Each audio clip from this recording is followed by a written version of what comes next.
Hi friends, నేను మీ రంగా ప్రసన్న కుమారిని. అందరు ఎలా ఉన్నారు? బాగున్నారా? మేమైతే చాలా బాగున్నామండి. ఈరోజైతే క్యాబేజీ పచ్చిశనగపప్పు కర్రీ చేశాను. ఎలా చేశానో చూసేద్దాం రండి. ఫస్ట్ అయితే ఆయిల్ అయితే పెట్టేసుకున్నాను, తాలింపు గింజలు వేసాను, కరివేపాకు వేసాను, అలాగే ఆనియన్స్ అయితే ఫ్రై చేసేసి టమాటా ముక్కలు అయితే వేసేసానండి. అల్లం పేస్ట్ వేసాను. ఫస్ట్ అల్లం పేస్ట్ వేసిన తర్వాత టమాటాలు వేసాను అనమాట.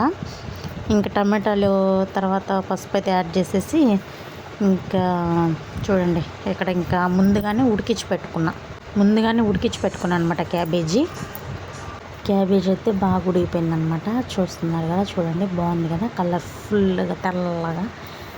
ఇంకా చూడండి ఇక్కడ టమాటాలు కూడా ఎక్కువయ్యాయి. పచ్చిశనగపప్పు అయితే వేసేసి బాగా ఉడికించి కాసేపు తర్వాత అయితే క్యాబేజీ అయితే యాడ్ చేశానండి. ఇంక ఇక్కడైతే క్యాబేజీ కూడా యాడ్ చేశానండి. చూడండి చాలా బాగుంది, చాలా అంటే చాలా బాగా కుదిరింది. ఒకసారి మీరు ట్రై చేయండి, మీ ఫీడ్బ్యాక్ని కామెంట్ ద్వారా చెప్పండి, ఓకేనా. ఇక్కడైతే వాటర్ కూడా అంటే మనం ఉడికిస్తాం కదా, ఆ వాటరే పోసాను అనమాట. చూడండి వాటర్ ఎంత పోసాను తెలుసా. ఇక్కడైతే మసాలా పొడి వేసాను, వాటర్ ఎంత పోసాను తెలుసా. లాస్ట్కి అసలు ఎగిరిపోయింది మొత్తం. చాలా బాగా కుదిరింది. ఒకసారి మీరు ట్రై చేయండి, ఓకేనా. ఇంకా వాటర్ అయితే ఇంకిపోతూ ఉన్నాయన్నమాట. ఇంకిపోయిన తర్వాత అయితే లాస్ట్ అయితే ఇక్కడ నేను కొత్తిమీర అయితే చల్లుతున్నాను.